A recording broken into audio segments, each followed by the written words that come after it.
Thanks for tuning in to this week's episode of the Speaking of Resilience podcast. I'm your host, Kate Madigan with the Michigan Climate Action Network.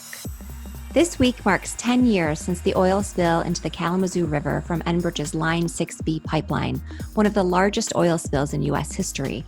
Our guests today are Larry Bell, founder of Bell's Brewery and a founding member of the Great Lakes Business Network. The longer this goes on, the greater risk we have of some catastrophic failure, rupture, accident to happen. And knowing all the things that we know now and have come out in court, now is the time for the governor to act. And Beth Wallace with the National Wildlife Federation and co-coordinator of the Great Lakes Business Network, which is also co-coordinated by the Groundwork Center's Jim Lively. Many, including myself, are extremely concerned that we have a very urgent risk that is present with Line 5, and nobody really knows when the next strike could occur and if this will be the point of when a rupture could occur. I'm excited to get back to this topic because there's so much happening on Line 5 right now.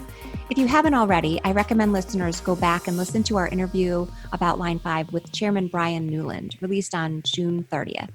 In today's podcast, we talk about what we learned from the Kalamazoo River oil spill and how it relates to the efforts to prevent a catastrophic oil spill in the Straits of Mackinac from the Line 5 oil pipeline. We'll also learn about how business leaders are getting involved through the Great Lakes Business Network and specifically how they are challenging Michigan's Governor Gretchen Whitmer to step up and take required action to shut down the pipeline. Now is a critical time for all of us to take action. If you are a business, you can join the Great Lakes Business Network. Go to glbusinessnetwork.com and become a member. For everyone else, go to oilandwaterdon'tmix.org to contact Governor Whitmer. Just click on Tell Whitmer, Shut It Down for Good. And make sure to stick around until the end of our interview for some exclusive, juicy gossip about new beer coming from Bell's Brewery. Now, here's our interview. So welcome, Larry Bell and Beth Wallace. It is great to have you on the podcast today. Thank you so much for having me. Thanks. So Beth, we'll start with you. There's a lot happening with Line 5 in the past few weeks, both in court and with new findings of significant damage to the pipelines in the Straits. Can you review what's been happening and what's coming?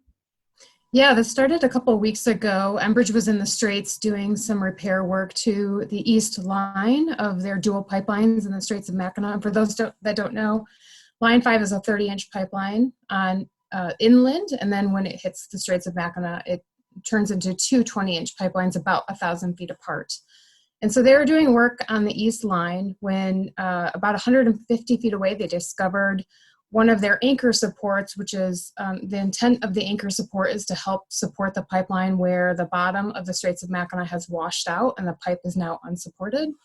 And this anchor support was heavily damaged by some unknown cause that went undetected. And Enbridge immediately shut down Line 5, notified the governor, and notified the federal agency PHMSA that they had shut it down due to damage that they uncovered during other work. That triggered a lot of alarms because just 2 years ago, we had an anchor strike on Line 5 that many classified as a near miss.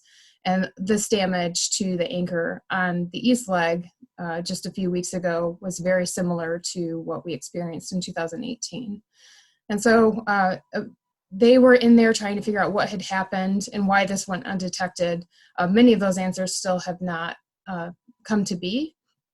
But what has happened since is Enbridge almost immediately, about 24 hours later, restarted Line 5 with very little notice to the governor or to the federal agency, claiming that the west line of Line 5 was safe, and it was only the east line that was affected. This issue has sent alarm bells through just about anybody paying attention to it, because we now have a situation where there is damage to the pipeline that is unknown for an unknown period of time and is being completely disregarded as well as undetected by Enbridge. And how frequently is this happening? And how do we know when it happens again? And Enbridge is now giving about a time frame of perhaps within the last year this has occurred since they last inspected the pipeline. But we know that they only discovered it because they were in that exact location doing work. shortly after they restarted the line, that triggered a lot of action from the state to try to take some control over the situation and protect the Great Lakes. And Attorney General Nessel actually issued or requested a temporary restraining order with her Michigan versus Enbridge case to put a stop to the flow of oil in the pipeline until this was investigated and more information was understood. About a week later, after that temporary restraining order was issued, a lot of information was disclosed during a hearing, which notified the public and state agencies that actually there is additional damage to the West Line, and Enbridge did not detect that. It could have been a completely separate event, but again, a lot of this all comes back to potential anchor strikes and a potential of having 3 separate anchor strikes within a 2-year period. And we had a study that was done with the state of Michigan several years ago that talked about anchor strikes being one of the major issues with Line 5 and risk and a potential rupture. And in the 3 years since that study, we have now had a potential of 3 separate anchor strikes, especially with the one on the east leg being classified as another near miss. And so right now we're in a situation where Enbridge has been granted the approval to restart the West Line following that temporary restraining order so that they can do an inspection on Line 5 and determine the damage. There's still an ongoing response to the east leg because the damage was so severe with that anchor and the coating on the pipeline. But we're waiting until this coming Monday when there's an additional hearing to hear exactly what the damage is and how this is going to proceed forward. But many, including myself, are extremely concerned that we have a very urgent risk that is present with Line 5, and nobody really knows when the next strike could occur and if this will be the point of when a rupture could occur. Thank you. That's a great summary. And I also want to point out that, as you said, Enbridge discovered this damage to the pipeline when they were doing other maintenance. So there's really no saying if there have been other strikes to the pipeline from anchors and from other debris. We just really don't know. That's correct. And they can only go down every, for about 6 months period within the year because the weather is cooperating enough for them to be in the straits and in that location and having dive crews down. But they have 2 pipelines about 1,000 feet apart that there's no way that they can have eyes on them within that 6-month period to fully inspect them and ensure that this damage is not occurring elsewhere. And we don't know when this is occurring, and we don't know how severe the damage is each time it does occur. And so there's just a massive a risk. And then couple that with their response to the risk, which is a complete failure of due care to operate this pipeline.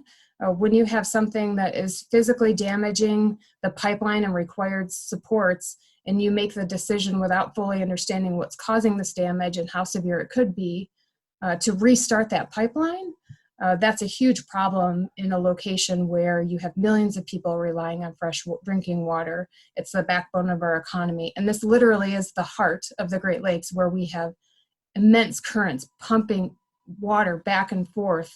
And if there was ever a rupture, there's just really no way to manage or clean that up. And Larry, you were a supporter of Governor Whitmer in her campaign for governor, a big supporter. And yet recently you've been on the record calling on her to take more action to decommission Line 5, which was a campaign promise of hers. What would you like to see her do? Well, it was a campaign promise of hers. And actually, candidate Whitmer stood here in my house. And one of the first things she said was that the day she was elected, she was going to work to get Line 5 out of the water.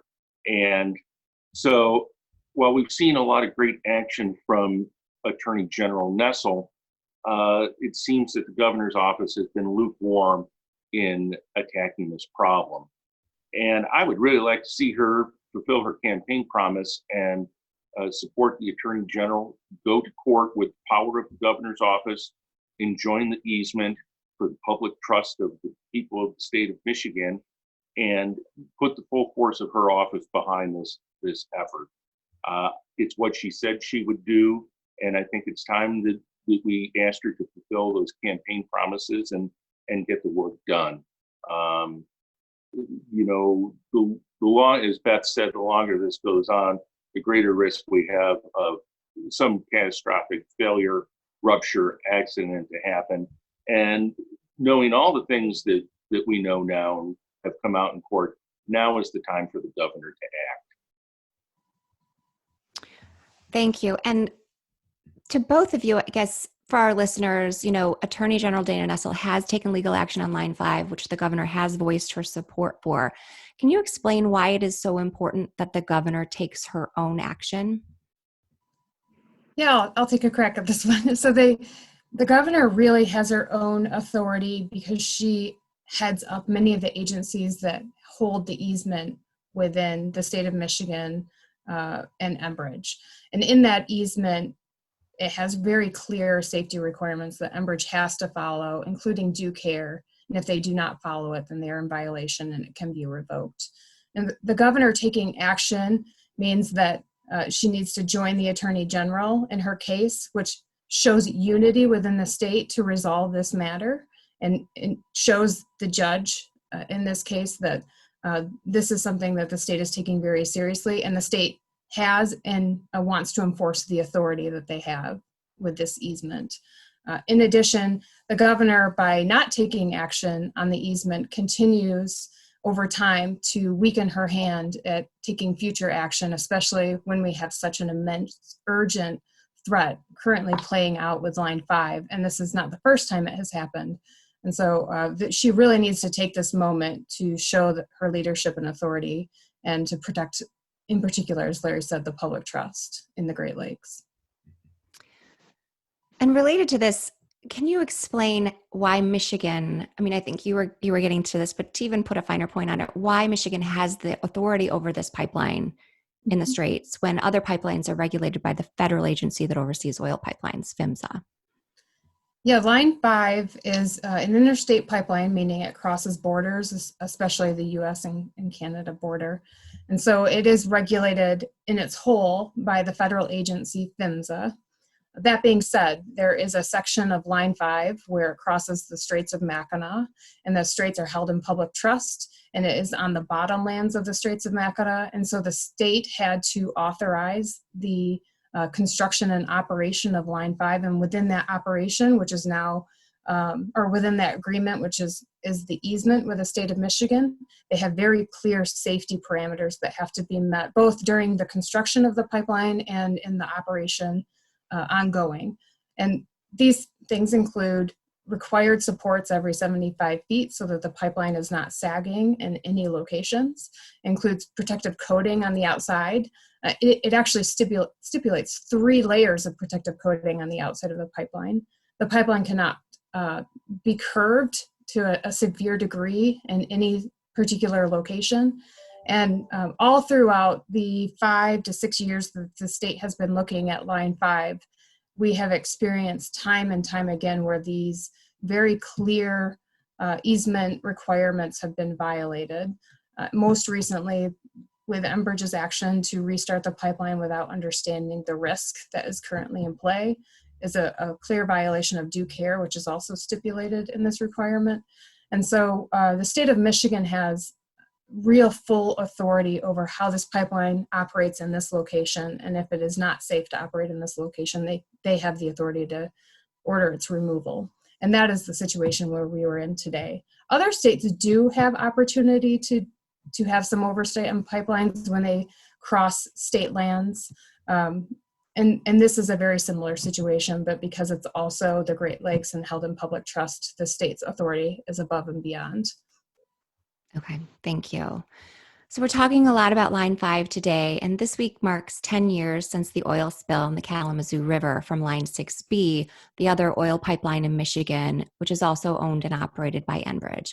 Both of you were very involved in the response to that spill and were impacted by that. Larry, your brewery is headquartered in Kalamazoo. How did this oil spill affect you? Well, actually, we're headquartered in Comstock, just outside of Kalamazoo, where our main brewery is. And when the oil spill first happened, it was up towards Battle Creek. And I don't think a lot of us understood just exactly what happened. And it was thought that it would be contained. Well, of course, 1 million gallons of tar sands made its way down the Kalamazoo River. And when things really impacted me was in our Commerce Park, I noticed new construction going on. And when I inquired of the workers what they were building, they replied that they were building a bank, which I thought was weird for an industrial park. And what we found out really, and then they started opening the fire hydrants and taking the water out of there, which disrupted the water for the brewery. It roils up the system and not good for us. And they were just stealing water. Well, we found out it was Enbridge who was building a remediation pad. And I called up the township supervisor and said, I don't remember the a site review. She said, well, nobody's building there because we didn't do that. So, well, you better get out here. And in fact, they never applied for any permits to build this. And between our brewery, or on the other side of the remediation pad, is a fairly modest neighborhood. And people that didn't have the wherewithal to take on Enbridge, and this is sort of their MO. And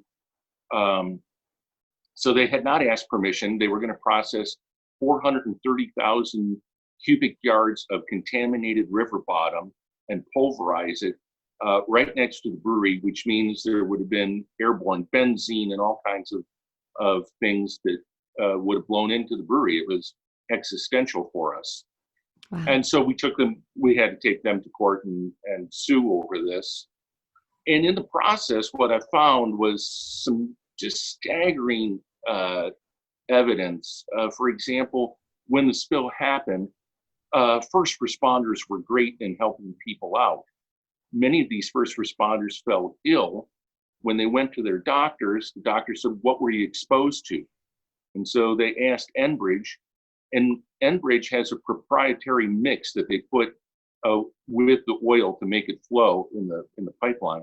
And Enbridge refused to tell people what they had been exposed to because they were afraid that their competitors would find out and it would cost them money. So right there, that tells you their concern for human life versus profit. Now, we were able to prevail, and that remediation pad had to be built elsewhere with proper approval.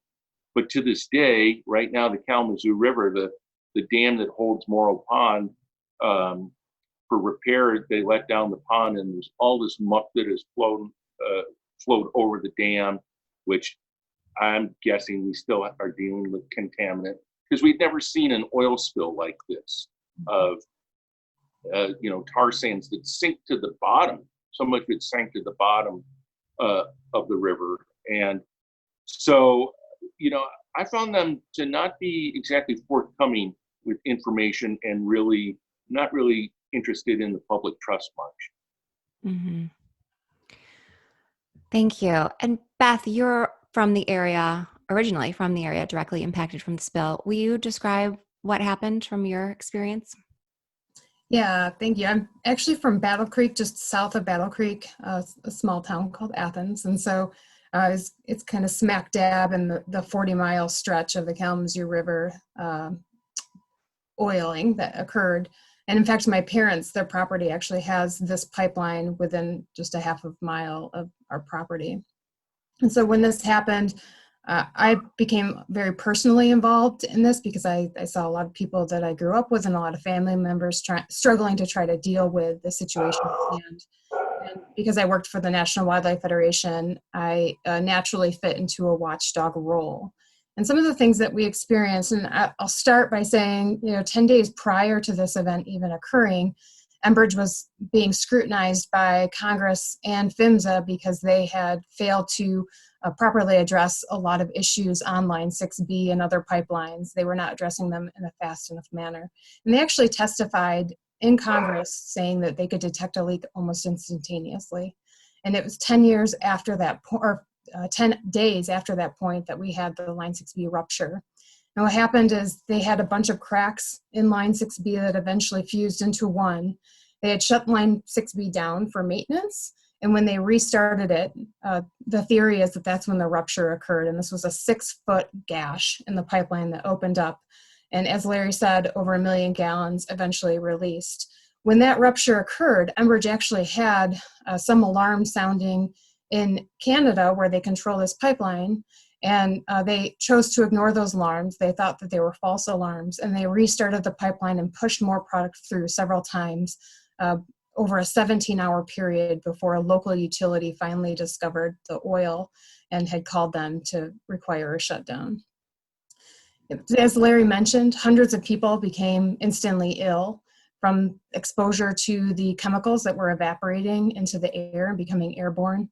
And it took about a week for a full response to even be considered, because a lot of people a lot of the company and the resources that they would normally rely on were in the Gulf dealing with a BP oil spill at that time.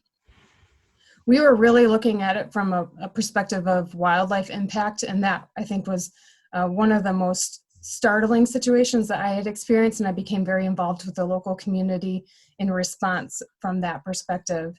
And you had hundreds of people trying to protect wildlife and creating these makeshift stations to clean them because there was absolutely no response for about a week. And Enbridge ended up, just like Larry said, really threatening a lot of those people with lawsuits because of liability and telling them to stop the cleaning process. They also had voluntary evacuations. Eventually, about 150 people relocated from their homes because there was so much contamination within their properties that went airborne and into their homes, or they just no longer felt like it was safe to live in the locations. They also issued most immediately bottled water advisories, and there were low-income communities that had absolutely no resources at all for alternative bottled water. And I think one of the most heart-wrenching aspects of Enbridge's reaction to the response is that they were asking many of these people within the communities to waive their rights and not hold Enbridge liable in exchange for bottled water and air purifiers in their home. And this really triggered for me a company that was completely focused on the liability and not the impact of what had just occurred in many of these communities. And that behavior really went on for the 2 years that this was occurring. It took 2 years for the river to really start to look normal again, but we're still dealing with thousands of gallons that remain in the river system that cannot be cleaned up, that will be monitored for years to come. There's never been a health study, a long-term health study, and there's no plan for a long-term health study for all of the people that were exposed to these toxic chemicals for years. And thousands of wildlife became impacted. Most of the mortality was with the larger mammals, but again, thousands of turtles and amphibians. In the 5-mile radius for ground zero, they largely excavated everything in those wetland areas and got rid of everything. So there's probably much larger impact because of the excavation and the removal of those wetlands than what has ever been really calculated in the natural resource damage assessments. I'd also say that the EPA, in response to all of these impacts and the damage that occurred in the Kalamazoo River, had a settlement with Enbridge, and that settlement in the years that have followed has continued to be violated over and over again. I think this points to the culture that remains within this corporation. And the most recent violation actually happened just before we learned about the anchor strikes, where they had another $6.7 million fine issued to them because they again failed to address many safety issues that are within their pipeline network in the Great Lakes. And they're not doing so in an appropriate fashion. And so we're really dealing with a company that had tremendous lessons learned from this disaster, but time and time again has proven through their actions that they are failing to really build those lessons learned into their operation, which leads us to have many concerns on the continued operation of Line 5. And the state also, I mean, you would think that we would learn from this egregious behavior by Enbridge to be really more cautious and more proactive in dealing with them. And I can't help but see a correlation between the anomalies, the problems with Line 6B before it ruptured, and the problems that we're seeing with Line 5 in the Straits with all of these anchor strikes and corrosion. Um, do you see other connections? Their behavior and the way that they restarted the pipeline without even understanding the damage that has occurred, the risk that is ongoing, and disregarding the state authority and oversight for management of this pipeline in this location. During the trial and in the last couple of weeks, they have very blatantly said that the state has no authority, which is completely false. And we've already talked about the easement that is the clear legal binding authority that the state has. And when this 2010 spill happened, the NTSB is famous for noting that Enbridge has a complete culture of deviance when it comes to these spills and how they build in the lessons learned. And they noted that this continues to happen over and over again, where they will run a pipeline to failure, and it is largely a cost of doing business for them. And I think that culture of deviance that was noted by the NTSB continues to this day, sadly. Larry, it looked like you wanted to add something. Well, I was just going to say that, we've just witnessed in the state of Michigan a disaster with infrastructure where we had failure of a dam that we knew, all the warning signs were there, but, it was privately owned. We knew we had troubles with it and probably didn't take the proper actions. And lo and behold, we had a disaster. We have the same thing here where we know we have aging infrastructure. Pipeline was engineered for a 50-year use. We're now in year 67. So we're way beyond what the engineered plan was. Beth has outlined, anchor strikes that we know of. There's very likely things that we don't know of. We're seeing more and more problems. And so we know that that these things can happen. So again, going to the governor, why aren't we taking proper action when we have a ticking time bomb there? Yes. And going back to your work, Larry, following the spill and how you had to fight, a tar sands cleanup processing facility right near your brewery. Can you talk about the importance of clean water to Bell's Beer, which is a Michigan treasure? Well, for brewers, if we can't talk about clean water, who can? It's the number one ingredient for our product that we make. I employ 600 people directly, and we study water every day at the brewery. I have a team that can tell you everything about our aquifer and the water that flows through there. So when the rupture happened for Line 6B, we actually were receiving calls from customers from other states saying, "Are you making beer with contaminated water?"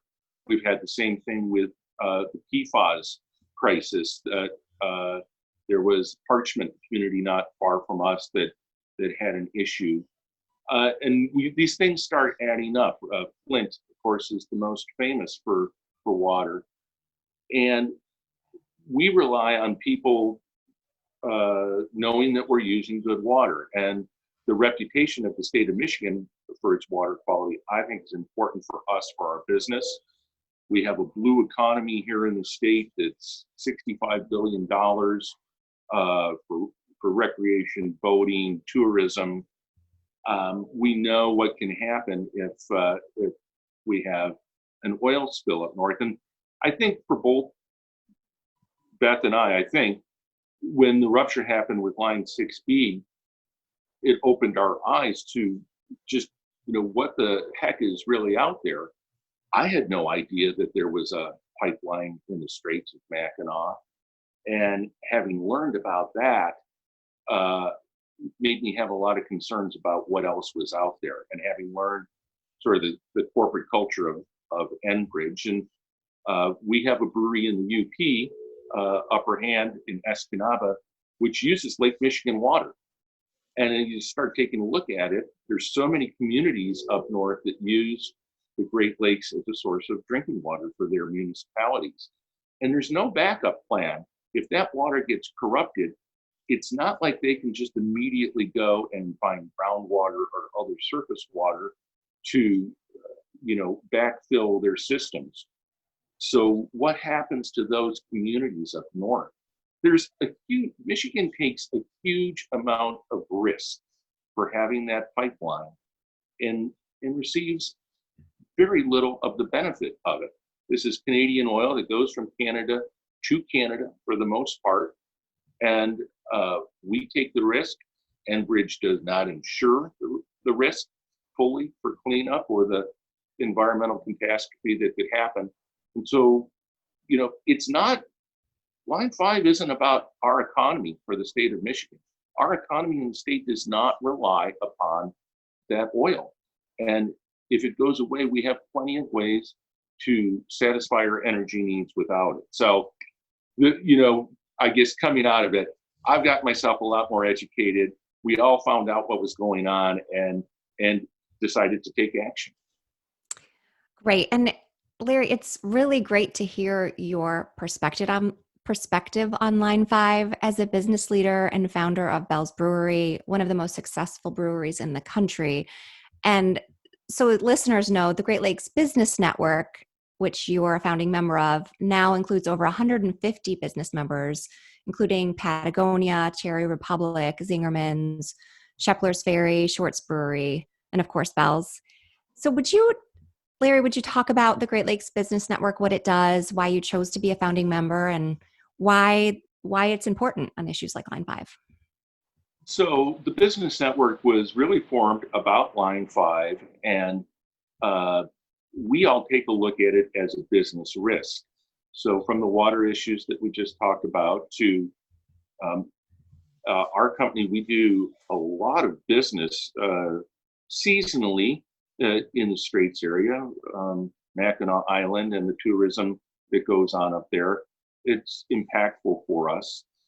And there were businesses that found that we don't have a voice as a business for our risks.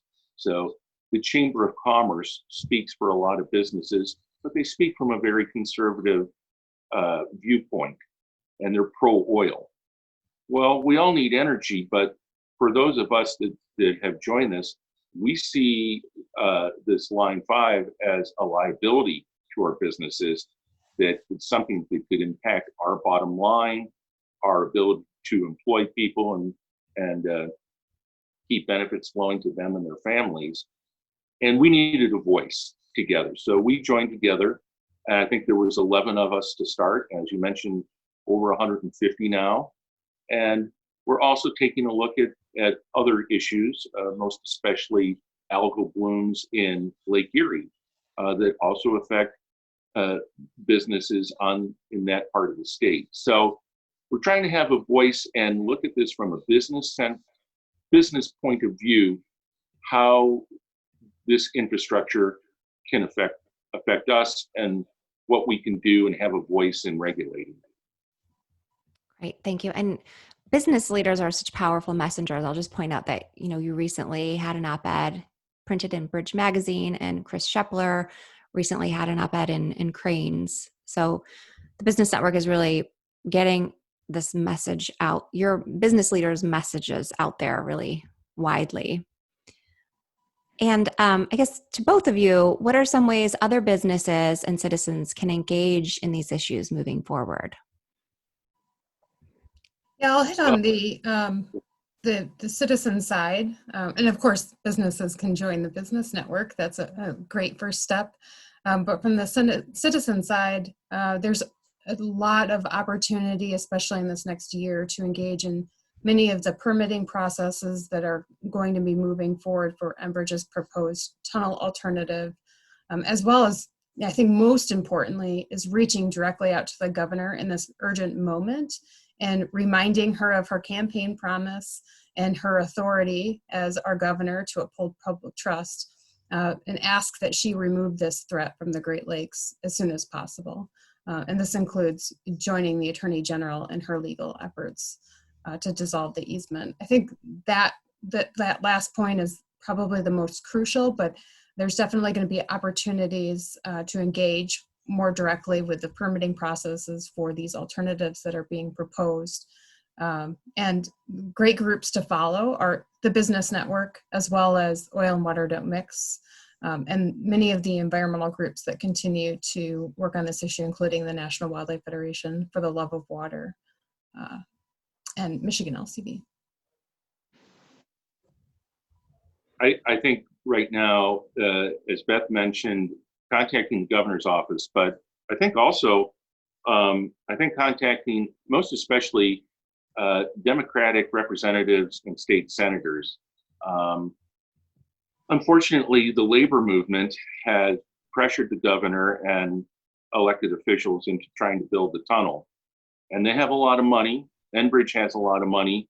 And I think it's focused wrongly.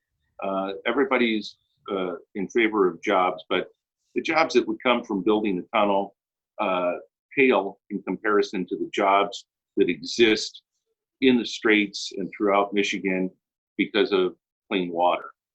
And I think reaching out to both existing representatives and senators and those that are running for office, especially in the north, where Enbridge has used their muscle to try and convince candidates to be pro-tunnel.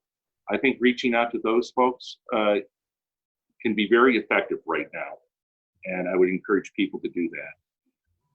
Great, thank you. And on the topic of the tunnel, does the Great Lakes Business Network have a position on the tunnel? We are not in favor of the tunnel. The tunnel right now, let's face it, the tunnel is going to be litigated probably for a very long time. And sometimes when we discuss Line 5, perhaps we focus too much on just the Straits part of it, but we have to realize that the entire length of it is 67 years old. There's been over 1 million gallons spilled already in the life of the pipeline. South of the pipeline, or south of the Straits, the pipeline is actually thinner, and it crosses 11 major tributaries of Lake Huron. There are some pretty remote stretches in the UP where the pipeline is that with a leak may go undetected for a long time in the winter. So, as far as engineering and what's going to go on, is it really in the best interest of the economy of the state of Michigan to give a 99-year lease to Enbridge for a tunnel when we don't know that the engineering that's going to work or not? The state of Michigan has allocated budget to help Enbridge with this. That money would be better spent investing in the green economy, helping us find new and better energy sources. Let's put people to work in those sectors rather than having people work in dirty oil. Thank you. I want to, that's something, the Michigan Climate Action Network, I want to pick up on your mention of the 99-year lease for a new oil infrastructure. It's something that the Michigan Climate Action Network is really concerned about as well because of the climate impacts of building new oil infrastructure right now. And I also wanted to pick up on the point you raised, Larry, about the need to talk to candidates right now. And we have put out a questionnaire to all of the candidates running for the Michigan House of Representatives to ask questions about clean energy and climate, and Line 5 is one of those. So we'll be sharing that, making those responses available publicly soon. And Kate, we certainly want to make sure that residents of the state, and especially the Upper Peninsula, have energy available to them at reasonable cost. Hence, the governor has appointed a UP Energy Task Force, and we have come up with solutions to energy issues should Line 5 be gone. I don't think that's really a question anymore. But yet Enbridge continues to give false information to those candidates and elected officials to try and influence them. So we need to make our voices heard. Yeah, thank you. And Beth, I want to ask you about your thoughts on similar topics. I mean, a lot of people are concerned about Line 5, but also concerned that we need this oil. And how would you respond to people who ask the question about whether we need Line 5 for propane and for oil? Yeah, thanks. First, I would debunk this theory or this idea, which comes from the misinformation campaign that Larry is mentioning, that Line 5 is our sole source of propane in Michigan, and we are 100% reliant on it, which is completely false. There have now been 2 separate studies carried out, one included by the state of Michigan and the UP Energy Task Force that Larry mentioned, that have said that not only are there considerable amounts of other sources of propane within the state that the residents of the state rely on already, but there are opportunities to pull in additional. And just with a handful of rail cars a day or trucks a day, you can meet the UP energy needs quite easily. And I'll note that across the country, this is the main way that propane is delivered. It is actually very rare to have a pipeline like this delivering propane to a small section of the state in Rapid River. And the problem that the state actually faces right now is that small section of the UP that does rely on Line 5 propane is relying on that, and there are not duplicative sources. And so the state really needs to focus some time and energy on really building out some alternatives, building out storage, incentivizing citizens to fill up their tanks in the off season. And then, by diversifying those sources, they're also going to, in the long term, lower costs for residents, as well as Larry points out, build out jobs more locally.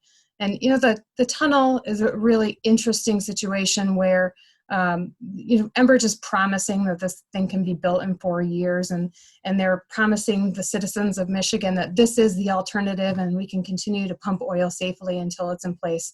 But there is no possible way that this project can be done in 4 years. It's the more realistic time frame is the one that they outlined at the beginning, which is more of a decade, if not longer, because of the legal challenges Larry mentions.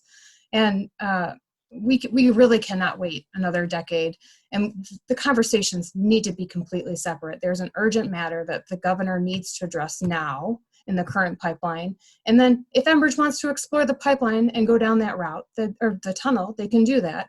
But they also should know that there's going to be heavy scrutiny because this project to date has not been fully realized. And the permitting process is going to be thoroughly reviewed, including environmental impacts and long-term impacts from pumping oil for another 99 years, which we all know is unrealistic for the climate catastrophe that's unfolding. I would add too that for the economy of the state of Michigan, when Line 6B was replaced, I believe it's now called Line 78 or 79, something like that. It was doubled in size, so it has the capacity to service the refineries in Detroit and Toledo it can replace the oil that we do take from Line 5 for our local economy. So Michigan is whole. Without Line 5, our economy stays exactly the same way that it was. And again, it is not incumbent upon the citizens of the state of Michigan to take care of a Canadian oil company that is pumping oil from Canada to Canada via our state and our fresh water. Right. Absolutely. Excellent point. I want to point out that it was shortly after the Line 6B spill, or Line 78 now called Line 78, that Beth Wallace, one of our guests today, wrote Sunken Hazard, and which opened a lot of people's eyes to the fact that Line 5 even existed. It was kind of out of sight, and so there was not a lot of awareness about that, which really kind of made Line 5 an issue that became one of the top issues in our state now. Do you want to say anything about that, Beth, about what inspired you to write that report? It was really going through that experience, the 2010 experience, and the years that followed, and we saw a company that had failure after failure after failure of culture within their operations to prevent something like this. And so, it opened our eyes, as Larry said, to a network of pipelines that runs throughout the Great Lakes. But in particular, we focused in on Line 5 because it's 15 years older, and Enbridge, shortly after the 2010 release, announced that they wanted to increase pressure and pump even more oil through Line 5 with very little review or oversight on the integrity as well as the impacts from doing so. And so we dove in and just tried to gather as much information as we could about this pipeline and the risk. And after having been stonewalled by both Enbridge and the federal agency that oversees these pipelines and not getting any real answers on the integrity of this line and whether it can withstand what Enbridge was proposing, we started to pull back that veil and uncover a much larger problem. And we wanted to learn more about how the pipeline even operated in this location, which has a pretty substantial sunken river or chasm where the pipeline goes from 30 feet below the surface of the water to sheer drops of around 300 feet below the surface of the water. And it's about a 4 or 5 year process to really get the state to pay attention to this issue. And now I'm thankful to have many groups, including Groundwork and our partners throughout the NGO community and the businesses within the Great Lakes Business Network focusing on the risk at hand and making sure that we are doing everything possible to protect our most valuable resource, which is the Great Lakes. Great. I would be remiss if I didn't ask about the recent news about the Dakota Access Pipeline and the Keystone Pipeline. I mean, when we started working on Line 5 7 years ago, when this oil spill happened 10 years ago, the idea of shutting down an oil pipeline seemed really, it had never been done before. We're seeing a lot of changes right now. Can you talk about the recent national pipeline closures and developments? Yeah, I think there's a lot of interest and scrutiny going towards pipelines because we are in an active climate emergency and we need to start to transition away from fossil fuels. And I think what makes this situation even more dire or urgent for many communities is that these operators for decades have really been able to run unchecked from a natural resource impact perspective to operation perspective. And people are pretty fed up with the lack of oversight and accountability, and they want answers and they want change. And so I think we're starting to now see a shift in society, especially as we exit, hopefully soon, COVID, and we're really feeling the impacts of what it means to have a society unravel because of one particular thing. As soon as we really start to have these climate impacts in our face more so than we do already, I think we're going to start to see this debate and this conversation amplify even more. And I'm really hopeful that we can have this go to a more federal level where we're having really progressive thinking in how to have an exit strategy away from fossil fuel. And if there's ever an example on a pipeline that should be shut down and we should look towards alternatives, it is Line 5, from my opinion. Absolutely. Are there any last words? Is there anything we didn't cover that you would like to talk about? I think we were able to cover a lot. Anything, any secrets, any new beers coming from Bell's Brewery that you want to share right now? Where's the Or mango? you want to tell us? I want the mango Oberon. I can't find it. It's coming to you, Beth. I think there's a variety pack coming at the holidays. I'll have a little juicy IPA called Juicy Gossip. So Ooh. you can look for that one. Oh, great. Well, you heard it here first. Great. Well, I can't thank you both enough for making time in your busy schedules to join us today. It's been a wonderful conversation, really enlightening. Thank you. Thank you both. And thank you, Larry. I appreciate so much your leadership. My pleasure. Thanks for tuning in to this week's episode of the Speaking of Resilience podcast. You can find more episodes of the Speaking of Resilience podcast on our website, groundworkcenter.org/podcast, and on all major podcast platforms.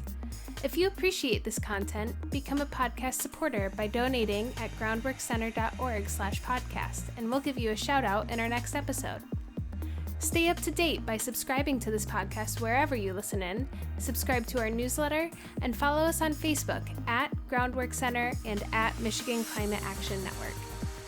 Speaking of Resilience is created by the Groundwork Center for Resilient Communities and the Michigan Climate Action Network. This episode was produced by Miriam Owsley and Jeff Smith, hosted by Kate Madigan.